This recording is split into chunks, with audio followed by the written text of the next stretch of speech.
नमस्कार मित्रांनो, स्वागत आहे पुन्हा एकदा मराठी लाईव्ह चॅनलवरती।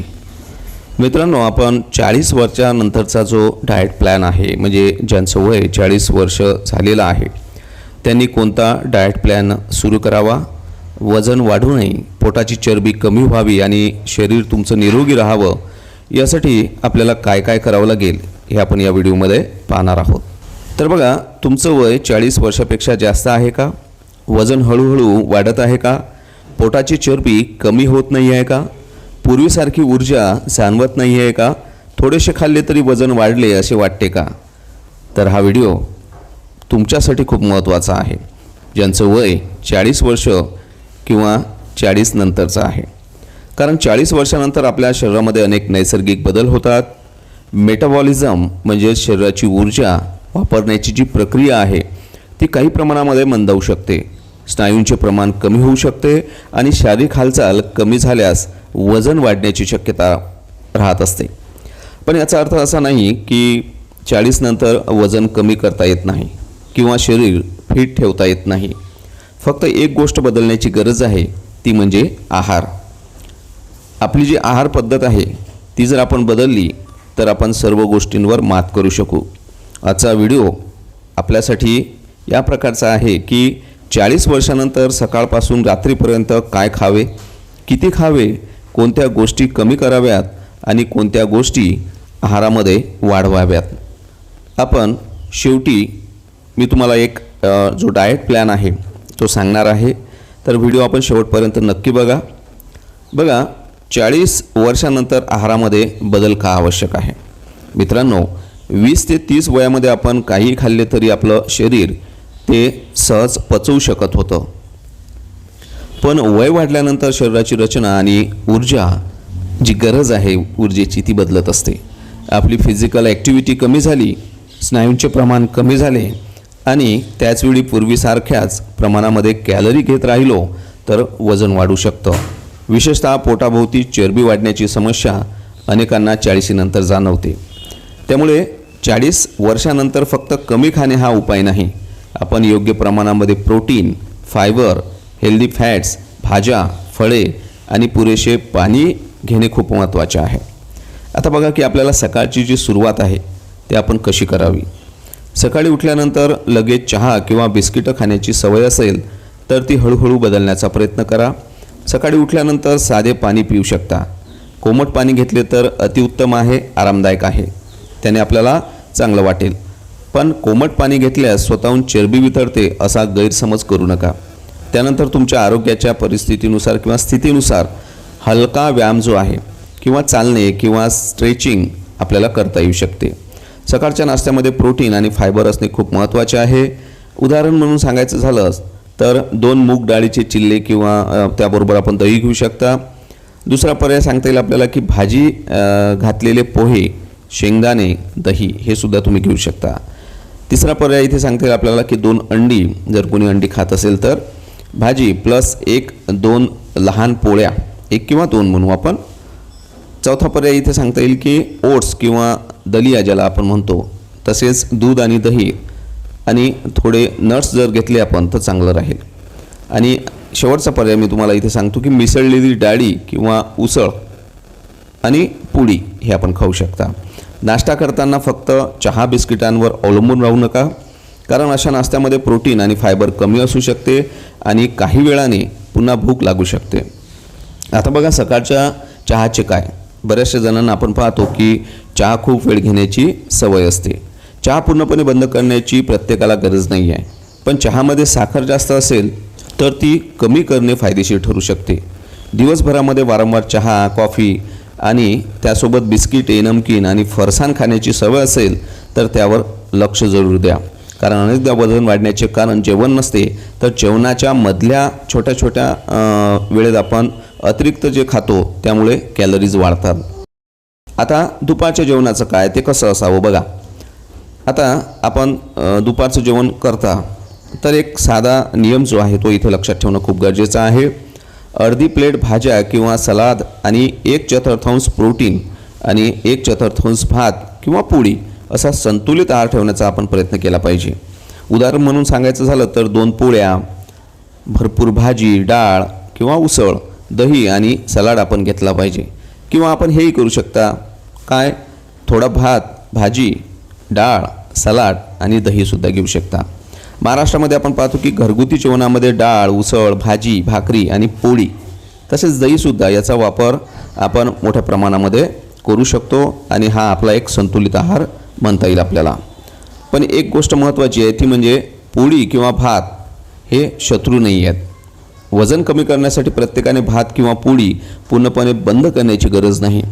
महत्त्वाचे आहे ते प्रमाण आणि संपूर्ण आहाराचा समतोल. आता पाहू आपण 40 नंतर प्रोटीन का महत्त्वाचे आहे. 40 नंतर प्रोटीनकडे विशेष लक्ष देणे खूप महत्त्वाचे आहे किंवा उपयोगी आहे. कारण वय वाढताना स्नायूंचे प्रमाण टिकवणे महत्त्वाचे असते. प्रोटीनचे स्रोत कोणते मग बघा, अंडी आहे, दूध आहे, दही आहे, पनीर आहे, डाळी, कडधान्य असेल, मूग, हरभरा, राजमा आहे, सोयाबीन तसेच मासे आणि चिकनसुद्धा यांचा आहारामध्ये आपण पद्धतशीर वापर केला पाहिजे. व्हेजिटेरियन व्यक्तींनी डाळी, कडधान्ये, दूध, दही, पनीर आणि प्रोटीन रिच पदार्थांचा योग्य प्रमाणामध्ये समावेश करून घेतला पाहिजे. नॉन व्हेजिटेरियन जे असतील तर असे व्यक्ती लेन प्रोटीन सोर्सेस ज्याला आपण म्हणतो जसे की अंडी, मासे आणि चिकन याचा वापर आपल्या आहारामध्ये करू शकता. पण फक्त प्रोटीन वापरणे वाढवणे हे पुरेसे नाही आहे. संपूर्ण आहार जो आहे तो संतुलित असणे खूप महत्त्वाचे आहे. तर ह्याकडे आपण लक्ष दिलं पाहिजे. त्यानंतर दुपारनंतर भूक लागल्यास काय खावे, तर यामध्ये आपल्याला सांगता येईल की संध्याकाळी 4-5 वाजता आपल्याला भूक लागते शक्यतोवर आणि इथेच अनेकांचा डाएट प्लॅन जो आहे तो बिघडून जातो. चहासोबत बिस्किटे, चिवडा, फरसाण, समोसा, वडा किंवा मिठाई खाण्याची सवय असेल तुम्हाला तर वजन नियंत्रणामध्ये ठेवणे कठीण होऊ शकते. त्याऐवजी काय आपण वापरू शकतो किंवा चांगला पर्याय कोणता, तर याच्यामध्ये तुम्हाला उदाहरण म्हणून देता येईल की एखादं फळ किंवा मुठभर भाजलेले चणे किंवा थोडेसे शेंगदाणे किंवा दही आपण घेऊ शकता किंवा स्प्रॉट चाट घेऊ शकता आणि जे काही नट्स असतात ते सुद्धा आपण याच्यामध्ये वापरू शकतो. पण इथेही आपल्याला हेल्दी आहे असे भरपूर खा असे नाही, म्हणजे खूप हेल्दी आहे मग भरपूर खाल्लं पाहिजे असं करायचं नाही. तर हेल्दी फूडसुद्धा प्रमाणापेक्षा जास्त खाल्ले तर एकूण कॅलरीज वाढू शकतात. आता बघूया आपण रात्रीचे जेवण कसे असावे. तर रात्रीचे जेवण शक्यतोवर हलके आणि संतुलित असले पाहिजे. उदाहरण म्हणून सांगायचं झालं तर 2 लहान पोळ्या तसेच भाजी आणि डाळ किंवा आपण भाजी प्लस पनीर किंवा डाळ आणि सलाद घेऊ शकता किंवा आपण भाजी plus soup plus protein sources याच्यामध्ये घेऊ शकता. रात्री खूप तेलकट खाऊ नका, तळलेले खाऊ नका आणि अति प्रमाणात तर जेवण करूच नका, ते टाळण्याचा प्रयत्न करा. रात्री जेवण झाल्यानंतर लगेच झोपण्याऐवजी आपण थोडा वेळ त्याच्यामध्ये अंतर ठेवला पाहिजे. झोपण्यामध्ये आणि जेवणामध्ये थोडंसं आपण फिरलं तरी चालेल आणि शक्य झालं तर चालाच, कारण ती उपयोगी ठरू शकते. त्यानंतर पाहता येईल आपल्याला की रात्री फळे खाऊ शकतो का आम्ही, असं बरेचसे जण विचारतात. हा प्रश्न अनेक जण विचारत असताना दिसतात. तर त्यावर मी हे सांगेल की फळे रात्री खाल्ली की लगेच चरबी वाढते असा सरसकट नियम नाही. फळं खाण्याची योग्य वेळ व्यक्तीच्या एकूण आहारावर अवलंबून असते, आरोग्यावर अवलंबून असते आणि दिनचर्येवर सुद्धा अवलंबून असते. पण जर तुम्हाला रात्री उशिरा जेवल्यानंतर थोडंसं गोड किंवा काही खाण्याची सवय असेल समजा, तर ती नियंत्रित करणे अधिक महत्त्वाचे आहे. आपण थोडंसं कमीच खाल्लं पाहिजे. आता बघू की कोणते पदार्थ कमी करावेत, हे खूप महत्त्वाचं आहे. 40 वर्षानंतर आपण पुढील जे पदार्थ आहेत ते कमी करू शकतो, त्याचं प्रमाण कमी करू शकतो किंवा क्वचित ते आपण खाऊ शकतो. बघा, तळलेले पदार्थ कमी खा, जास्त साखर असलेले पदार्थ खाऊ नका, सॉफ्ट ड्रिंक नका घेऊ, त्यानंतर पॅकेज ज्यूस ज्याला आपण म्हणतो ते नका घेऊ, बिस्किटे आहेत, केक आहे, पेस्ट्री आहे, जास्त मिठाई आहे, अतिप्रमाणात फरसाण खाणं आहे किंवा जास्त प्रक्रिया केलेले पदार्थ आहेत. आणि सर्वात महत्त्वाचे म्हणजे प्रोटीन साईज आहे ना, त्याच्यामध्ये प्रोटीन किती आहे हे बघूनच आपण ते खाल्लं पाहिजे. तर हे शक्यतोवर टाळलं पाहिजे आपण, कारण घरचे जेवण असले तरी प्रमाणाच्या बाहेर जर आपण जास्त सेवन केलं तर वजन वाढू शकते. आता बघू आपण की पाणी किती प्यावे. 40 नंतर आपल्याला तहान तर लागणारच आहे, पाणी तर प्यावंच लागणार आहे, परंतु तिथं आपण किती पिलं पाहिजे. बघा, प्रत्येकाने दररोज नेमके इतकेच लिटर किंवा एवढंच पाणी पिलं पाहिजे याचा नियम नाही आहे किंवा तो नियम पाळणं आवश्यक नाही आहे. तुमचे हवामान, शारीरिक हालचाल, आहार आणि आरोग्य यानुसार पाण्याची गरज आपली बदलते. आपण बघतो की उन्हाळ्यामध्ये आपल्याला खूप तहान लागते, तर आपण त्यावेळेस शक्यतो जास्त पाणी प्यायचं. सामान्यतः तहान लागण्याची वाट न पाहता आपण दिवसभर नियमितपणे पाणी पिण्याची सवय ठेवा. नाहीतर आपण बघतो की काही लोक तहान लागली कीच पाणी पितात, परंतु आपण 1-2 तासांनी सतत पाणी पित राहिलो पाहिजे. जर डॉक्टरांनी पाण्याचे प्रमाण मर्यादित करण्यास सांगितले तर हा सल्ला आपण प्राधान्याने टाळा. डॉक्टरांनी जे सांगितलं तसं आपण करायचं आहे. 40 नंतर फक्त डाएट पुरेसा आहे का? तर नाही. हा खूप महत्त्वाचा मुद्दा आहे. फक्त डाएट करून शरीर फिट ठेवणं पुरेसं नाही, तर याच्यामध्ये आपण म्हणू शकतो की डाएट, फिजिकल ॲक्टिव्हिटी, स्लीप, त्यानंतर स्ट्रेस असेल, त्याचं मॅनेजमेंट करूनच आपण हे सर्व करू शकणार आहे. म्हणजे आपले हे 4-5 घटक जे आहेत ते खूप महत्त्वाचे आहेत. दररोज आपण चाललो पाहिजे. स्ट्रेंथ ट्रेनिंग किंवा तुमच्या क्षमतेनुसार आपण जो व्यायाम आहे तो करणं खूप उपयोगी ठरू शकते. विशेषतः 40 नंतर मसल स्ट्रेंथ टिकवण्याकडे म्हणून आपण लक्ष देणं खूप महत्त्वाचं आहे. पण जर तुम्हाला कोणताही आजार असेल, सांधेदुखी किंवा इतर शारीरिक समस्या असतील तर व्यायाम सुरू करण्यापूर्वी डॉक्टरांचा सल्ला अवश्य घ्या. त्या सल्ल्यानुसार आपला व्यायाम ठरवा. त्यानंतर आहे एक साधा फुल डाएट प्लॅन मी इथे तुम्हाला देत आहे. तर सकाळी उठल्यानंतर आपण पाणी प्या, नाश्ता करा, त्याच्यामध्ये मूग चिल्ली किंवा दही घ्या, पोहे घ्या, अंडी घ्या, पोळी घ्या, भाजी घ्या, यापैकी काही घेऊ शकता. मधल्या वेळेत एखादं फळ खा. त्यानंतर दुपारचे जेवण जे आहे त्याच्यामध्ये पोळी किंवा भात आणि सोबत डाळ असेल, उसळ असेल, भाजी असेल, सलाड असेल आणि दही असेल.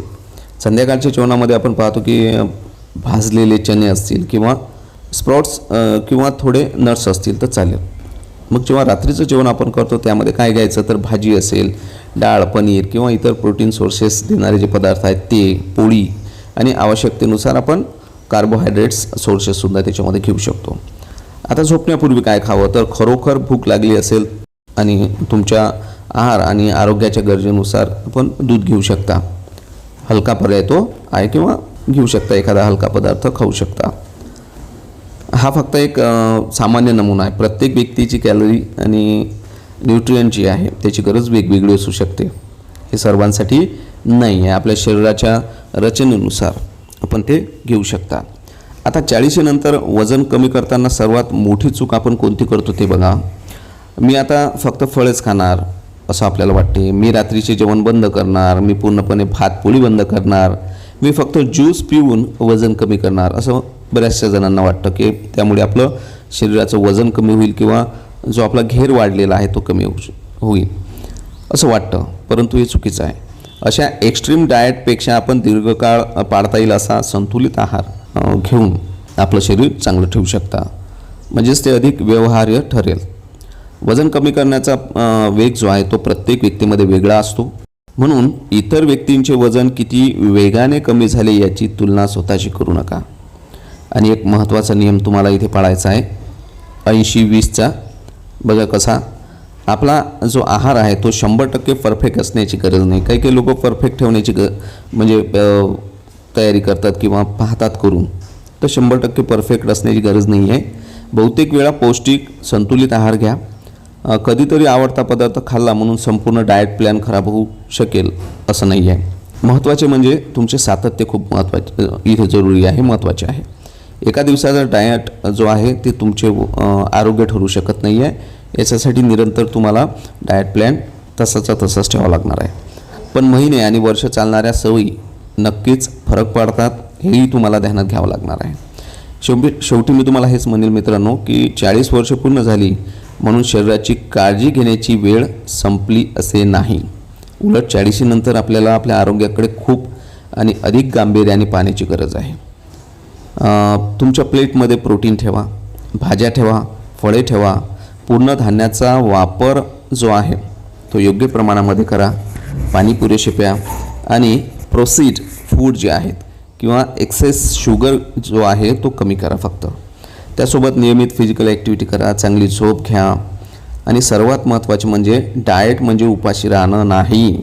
डाएट म्हणजे शरीराला योग्य पोषण देणं.